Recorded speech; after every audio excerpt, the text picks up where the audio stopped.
Bienvenue dans le Gers pour la deuxième manche de la Lamera Cup. Nous sommes à Nogaro sur l'un des circuits français les plus célèbres qui accueille depuis plus de 40 ans la première manche des championnats de France circuit. C'est un tracé qui est à la fois très technique mais aussi très rapide. Ce sera donc un vrai challenge pour les débutants de la Lamera Cup. Alors justement, nous avons voulu savoir comment faire cohabiter les débutants et les pilotes confirmés pour que tout se passe pour le mieux dans la meilleure sécurité possible. Et puis, comment piloter cette Lamera sur un tel tracé?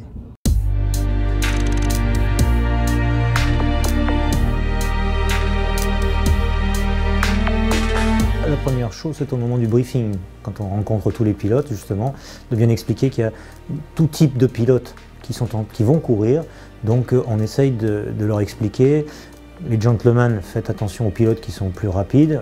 Et puis, pour les pilotes qui sont un peu plus expérimentés, de faire attention quand ils dépassent un gentleman. On fait un briefing tout particulier avec les débutants pour bien leur expliquer les drapeaux, les règles de sécurité, le départ, la procédure de départ. On les bichonne entre. C'est une particularité de la Lamera Cup, comme ils ne sont jamais montés dans une voiture, et on essaye de les mettre en confiance.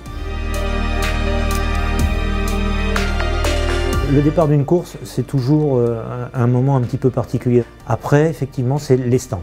Les stands, le moment des ravitaillements, bien veiller à ce que les règles de sécurité soient respectées, que les deux mécaniciens pour le ravitaillement essence soient bien en tenue, que tout le monde ne se jette pas sur la voiture. Bon, ça, on a l'avantage ici, comme dans beaucoup de PC, on a des caméras vidéo qui nous permettent justement de suivre tous ces ravitaillements de très près, et de pouvoir intervenir auprès des commissaires qui sont dans les stands pour leur dire attention, il y a quelque chose qui se passe mal sur telle voiture, et on règle le problème très rapidement.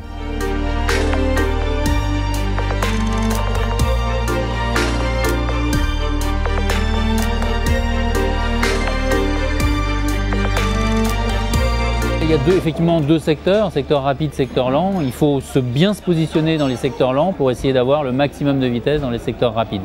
Il ne faut pas essayer d'être là, privilégier la vitesse de passage, mais il faut savoir investir dans du freinage pour avoir une bonne trajectoire et s'extraire rapidement du virage.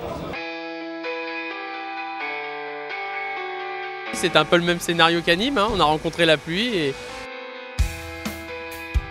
on savait que surtout on avait juste 2 tours et donc il fallait être en action directement sur les 2 premiers tours.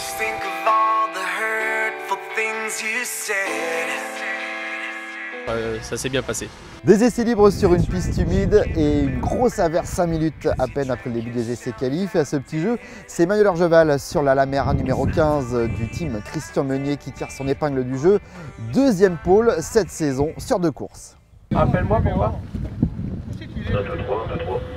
Ouais, ça marche bien.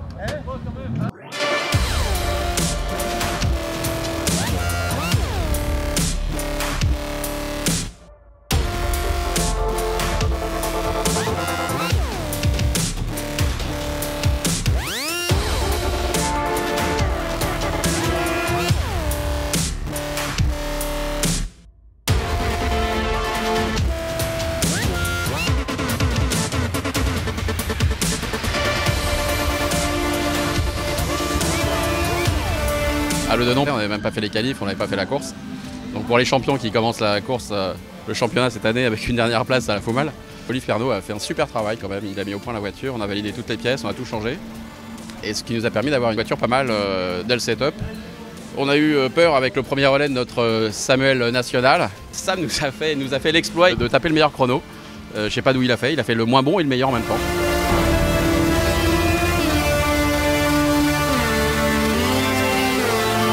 Première fois que je viens sur circuit, pour le feeling, je suis à côté, peut-être surconduit, je sais pas, enfin on verra, on va débriefer tout ça tout à l'heure. Donc si on arrive à homogénéiser notre dernier pilote et puis moi, voilà, on chatouillera un peu plus ses copains quand même. Et puis voilà, puis une météo, j'espère qu'il va rester au beau parce que la piste ici sur le mouillé, c'est Holiday Ice. Ouais, mais on n'est pas des vedettes sur glace, quoi, c'est ça le problème.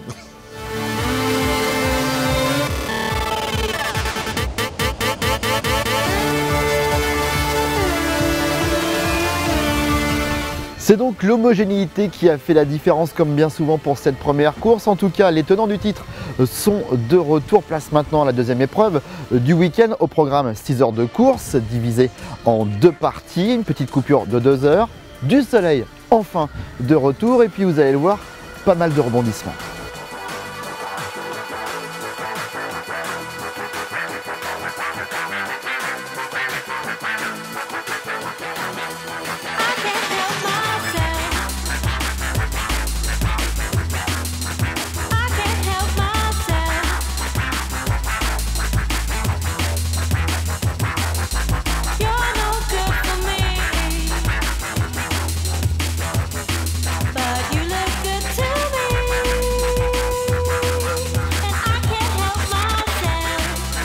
On avait donc la pole, on est parti, on a fait l'écart.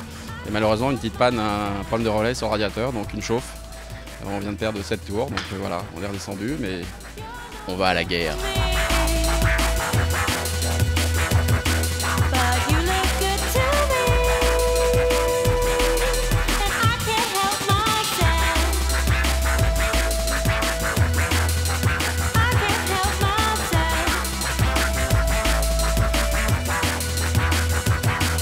Plus de 30 minutes. A priori, on devrait gagner, si ça tient. La 6, méfiance. La 6 est actuellement 4e. Elle était 2e ce matin.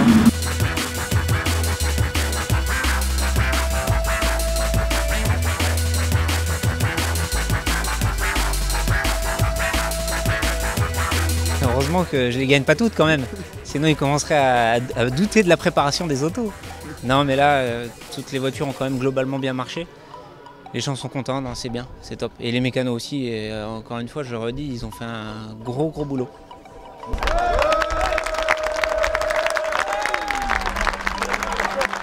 Eh bien, on peut dire que ce début de saison est particulièrement disputé puisqu'après 2 meetings et 3 courses, nous avons 3 vainqueurs différents.